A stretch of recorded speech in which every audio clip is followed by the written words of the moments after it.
Hello everyone, and welcome to my General Hospital Today channel. Sonny had always trusted his instincts, and for weeks those instincts had been whispering, no, shouting, that something about Turner didn't align with the calm, unbothered persona he presented to the rest of Port Charles. On the surface, Turner had slipped into town quietly, a charming stranger who seemed to appear at the exact places Sonny frequented, never imposing yet always present enough to be noticed. Sonny had brushed off the man's subtle smiles and lingering glances at first, assuming Turner was simply another newcomer fascinated with the elusive mystique that surrounded him. But soon the pattern became too calculated, too precise, like Turner was deliberately studying him rather than casually observing. Sonny wasn't a man easily flustered, but the way Turner would hold his gaze with that almost playful boldness, never crossing a boundary yet always towing the line, began to gnaw at him, carving small, unsettling impressions into the back of his mind.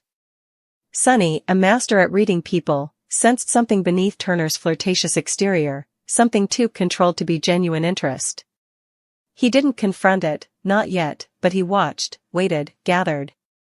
After all, every smile Turner gave felt like it carried a silent second meaning. The truth didn't begin to unravel until an evening at the Metro Court, where Turner, dressed sharper than usual, his confidence radiating with almost deliberate intensity, leaned across Sonny's table with a joke that made Carly raise a suspicious eyebrow. Turner's hand brushed Sonny's forearm as he spoke, a move so subtle that most wouldn't have noticed. But Sonny noticed everything.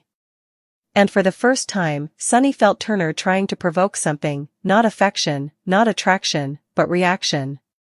That night, Sonny ordered Dex to do a quiet background check. The report came back disturbingly empty. Too empty. Turner had no digital footprint, no easily traceable records, just a trail of perfectly ordinary but strangely sparse personal data that felt like it had been planted rather than lived. That was the moment Sonny's flirtatious tolerance shifted into undeniable alarm.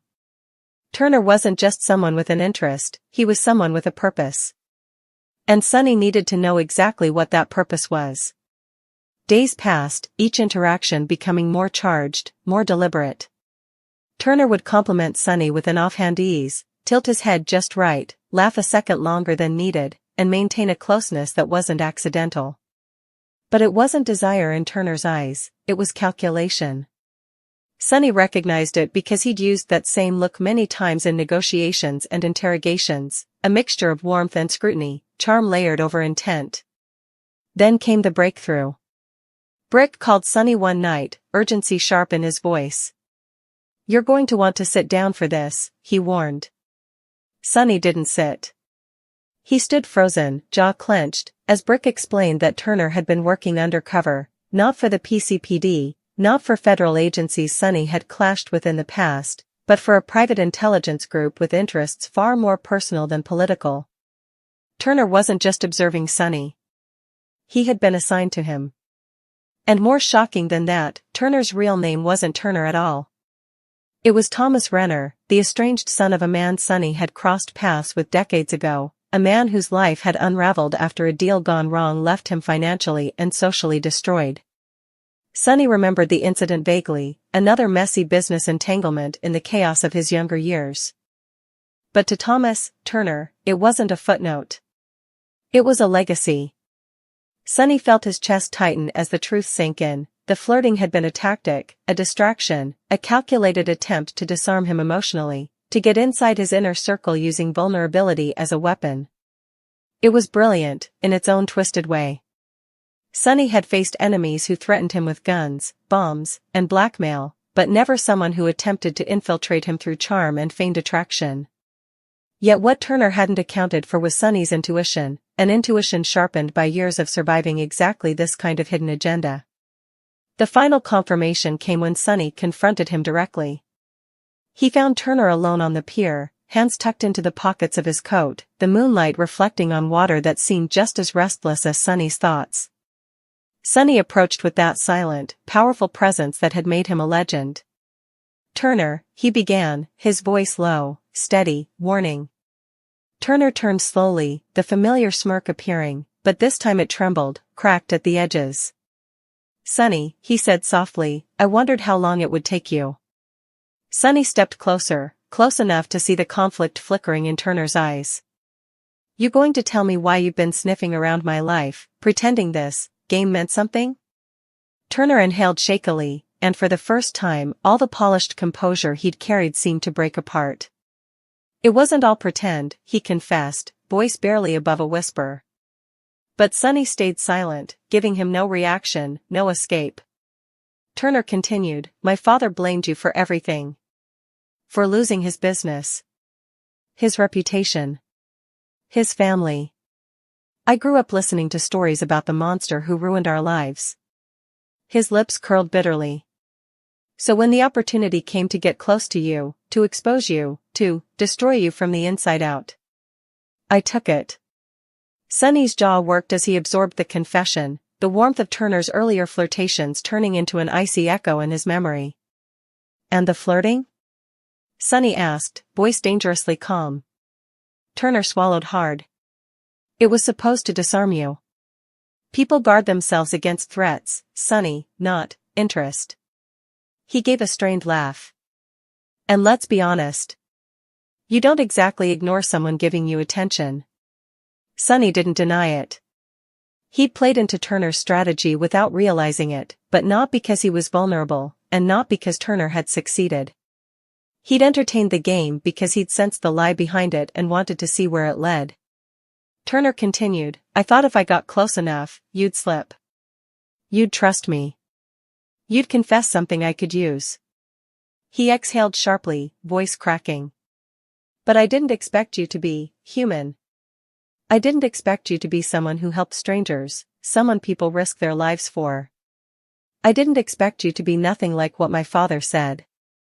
Sonny's expression didn't soften, but Turner's words struck something deep. Because Sonny knew that no matter what reputation he carried, good or bad, the truth of who he was rarely matched the stories whispered about him. Still, betrayal was betrayal. "So what now?" Sonny asked quietly. Turner's eyes glistened, not with manipulation, but with something that looked like regret. "Do what you have to do." But Sonny didn't raise a weapon.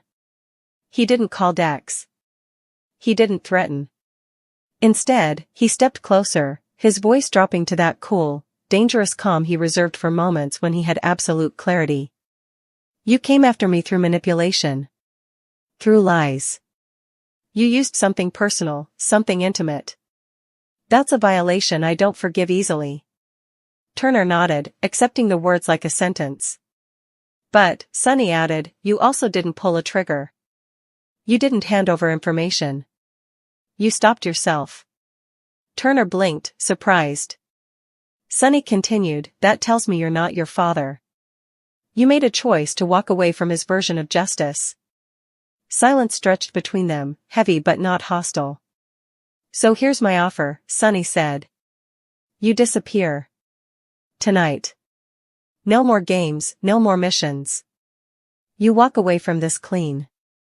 You try anything again, and I won't give you a second chance." Turner's breath hitched as if he hadn't expected mercy, especially not from the man he'd been sent to dismantle. "Why?" he asked, voice trembling. Sonny's answer was quiet, resolute. "Because I don't destroy people who are already trying to save themselves."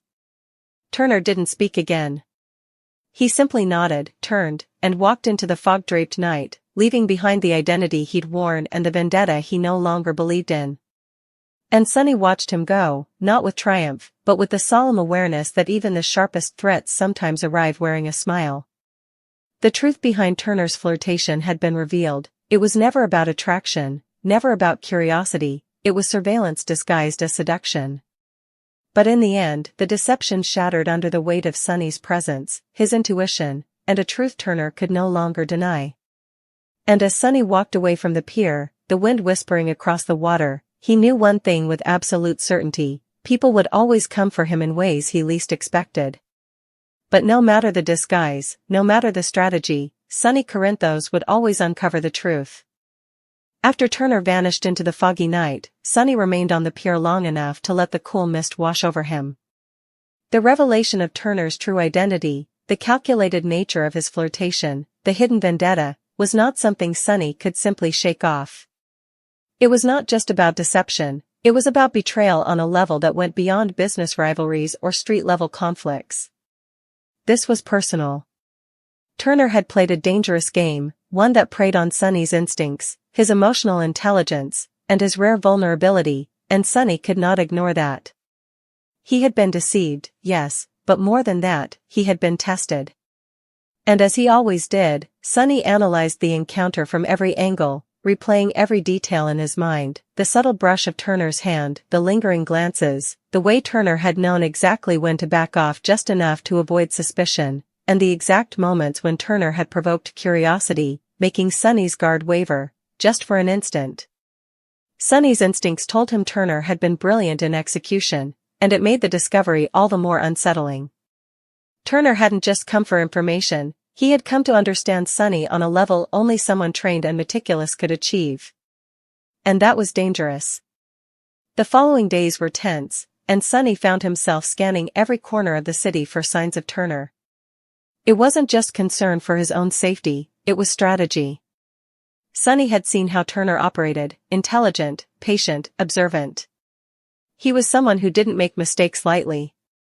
Sonny knew that if Turner had failed to act against him in that first encounter, it didn't mean he was gone for good. Turner was the type of opponent who would plan for months, perhaps even years, if it guaranteed the endgame he wanted. Sonny felt the weight of that knowledge pressing down on him. He spent hours reviewing every interaction he had with Turner, picking apart nuances, gestures, and dialogue that he hadn't paid attention to in the moment. In Sonny's world, even a casual glance could reveal 1,000 hidden intentions, and he had to be certain that Turner had no lingering advantage. Meanwhile, Turner, or Thomas Renner as he now revealed himself to be, returned to his own reflections. His father's voice had always been a shadow over his life, a constant reminder of what he had lost and why he needed to exact revenge. Yet something in Sonny's presence, something unspoken, had disrupted the narrative Turner had lived with for decades. Sonny had been the enemy, the embodiment of all the misfortune his father had endured, but there was more complexity there than Turner had anticipated.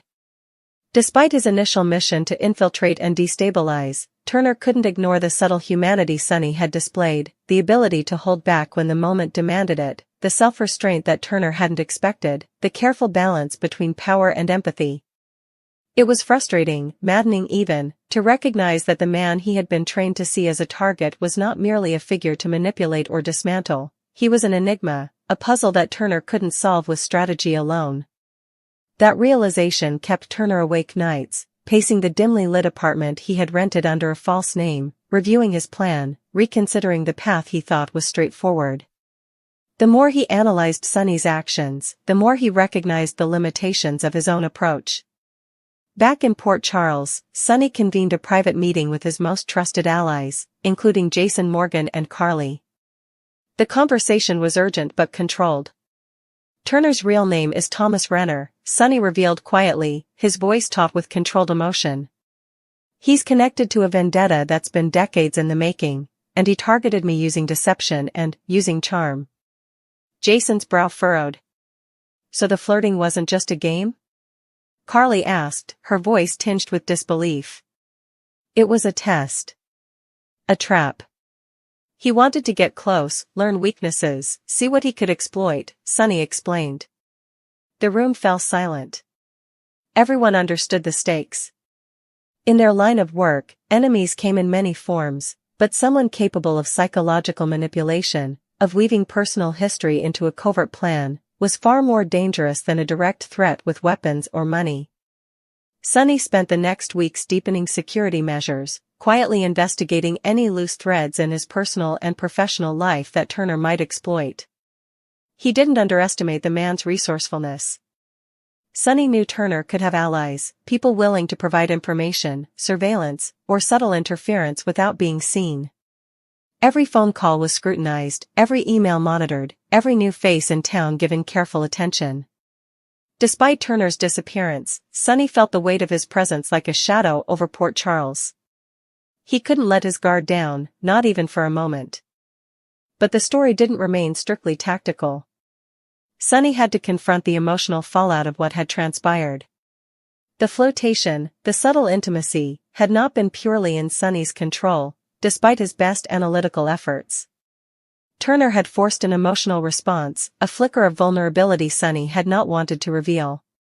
Even though Sonny recognized the manipulation, part of him acknowledged the complexity of feelings it stirred. For the first time in years, he had been challenged not through force or intimidation, but through the nuanced interplay of charm, observation, and proximity. It was unsettling to realize that Turner's plan had penetrated a layer of Sonny's defenses that few had ever touched.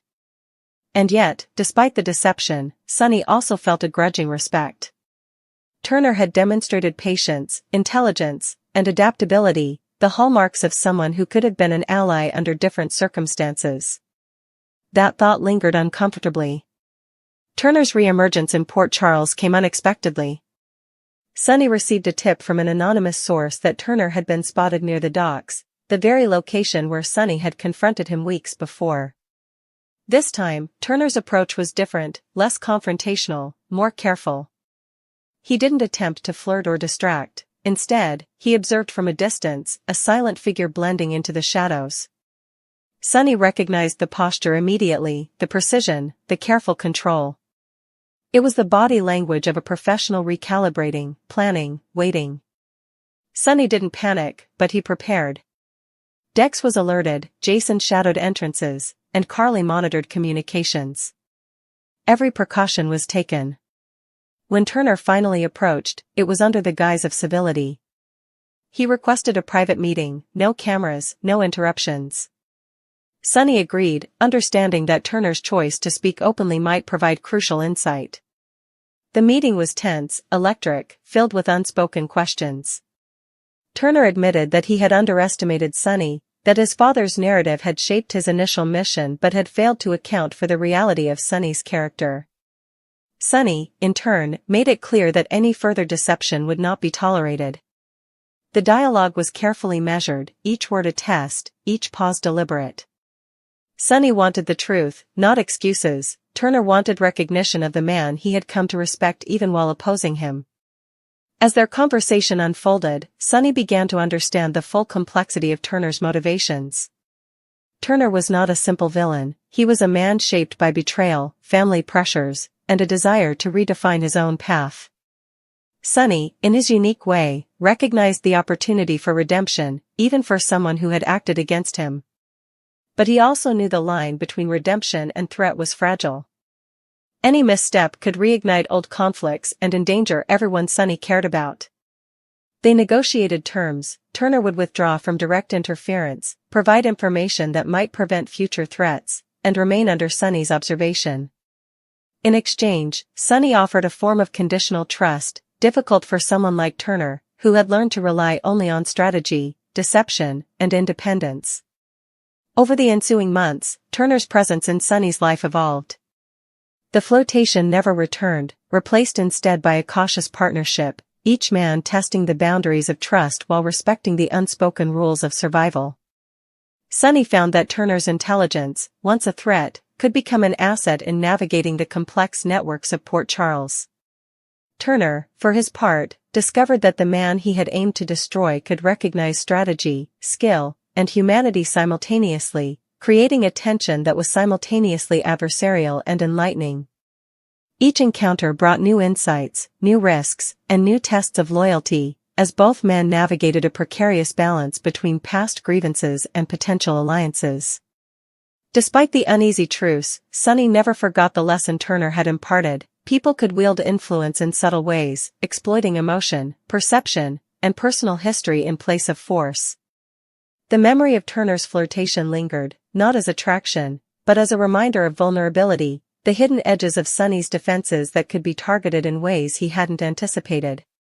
It became a case study in strategy, psychology, and human complexity, reinforcing Sonny's reputation as someone who could face any threat, anticipate any move, and survive even the most calculated manipulations.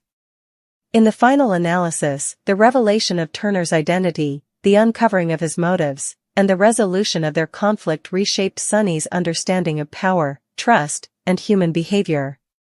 The flirtation, once a tool of deception, became a marker of both risk and insight, a reminder that enemies could be clever, patient, and unexpectedly human. Sonny's life continued, richer in knowledge and sharper in awareness, the shadow of Turner's intervention serving as both caution and catalyst, a story that would echo in his decisions, his relationships, and his strategies for years to come. And though Turner had left the flirtation behind, the psychological chess game they had played left an indelible mark, a lesson in perception, vigilance, and the unpredictable ways in which human connection could intersect with ambition, revenge, and the pursuit of understanding.